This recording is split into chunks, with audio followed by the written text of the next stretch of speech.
జగన్ షర్మిల ఆస్తుల వివాదం మరోసారి తెరపైకి వచ్చింది. వైఎస్ వివేకానందరెడ్డి హత్యోదయంతాన్ని పురస్కరించుకుని ఈ రాష్ట్రంలో మరోమారు చర్చ ప్రారంభం కావడం, చివరికి ఈ విషయం షర్మిల జగన్ ఆస్తుల వివాదంగా రూపుదాల్చింది. దీనికి క్లైమాక్స్ ఏమంటే మాజీ ముఖ్యమంత్రి వైఎస్ జగన్మోహన్ రెడ్డి, షర్మిలల తండ్రి స్వర్గీయ రాజశేఖర్ రెడ్డి తన పిల్లలకు ఆస్తులని ఆయన ఉన్నప్పుడే పనిచేశారని, ఈ విషయం ఆయన ఎన్నికల అఫిడవిట్లో కూడా పొందుపరిచారని వైఎస్ఆర్సీపీ నాయకులు షర్మిల మీద ధ్వజమెత్తడం, అందుకు కౌంటర్గా షర్మిల వద్దే ఉంటున్న వైఎస్ విజయమ్మ చేత ఒక లెటరు పత్రికల వారికి విడుదల చేస్తూ, అది స్టాంప్ పేపర్ మీద 20 రూపాయల స్టాంప్ పేపర్ మీద విజయమ్మ తెలుగులో రాసిన ఆ లేఖ పైన ఆమె సంతకం పెట్టడం, దాన్ని నోటరీ అఫిడవిట్ కూడా చేసి పత్రికల వారికి విడుదల చేశారు. ఆ లేఖ సారాంశం ఏమంటే, తన కుమారుడైన జగన్మోహన్ రెడ్డికి షర్మిలకు ఇవ్వాల్సిన ఆస్తుల విషయంలో అన్యాయంగా వ్యవహరిస్తున్నాడని, షర్మిల పిల్లలకు దక్కాల్సిన వాటాలని ఆయన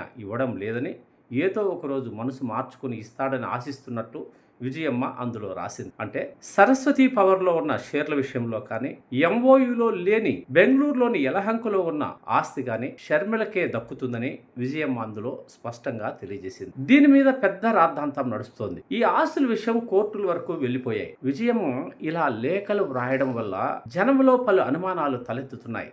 ఎందుకంటే ఏదైనా ఉంటే మీడియా ముందుకు వచ్చి స్వచ్ఛందంగా ఇది జరిగింది అని చెప్పాలి. అప్పుడే జనంలో అనుమానాలకు తావు. ఈ లెటర్లు విడుదల చేయడం వల్ల ఈమె వెనక ఎవరో బలవంతంగా ఒత్తిడి చేసి వీటిని విడుదల చేస్తున్నారు, షర్మిలనే దీంట్లో వెనకుంది అనేది అందరికీ సులువుగానే అర్థమైపోతుంది. ఇప్పుడు వైఎస్ విజయమ్మ రాసిన లేఖని నోటరీ ధృవీకరించాల్సిన అవసరం ఏమీ లేదు. అంటే విజయమ్మ బయట విడుదల చేసే లేఖ మీద జనానికి నమ్మకం లేదని ఈ నోటరీ అఫిడవిట్ చేయించారా అనే అనుమానాలు పెద్ద ఎత్తున తలెత్తుతున్నాయి. ఇంకోటి ఏమంటే, వైఎస్ షర్మిల జగన్ ఆస్తుల వ్యవహారాల్లో నిజానిజాలు ఎలా ఉన్నా వైఎస్ షర్మిల పదే పదే పని కట్టుకుని జగన్మోహన్ రెడ్డిని దూషించడమే పనిగా పెట్టుకున్నారనేది జగమెరిగిన సత్యం. ఆమె ఒక్క జగన్మోహన్ రెడ్డితో తప్ప అన్ని పార్టీలతో అంటగాగుతోంది. ప్రధానంగా కాంగ్రెస్ రాష్ట్ర అధ్యక్షురాలుగా ఉంటూ కూడా ఆమె అధికార పక్షం కంటే ప్రతిపక్షంలో ఉన్న జగన్మోహన్ రెడ్డినే టార్గెట్ చేస్తూ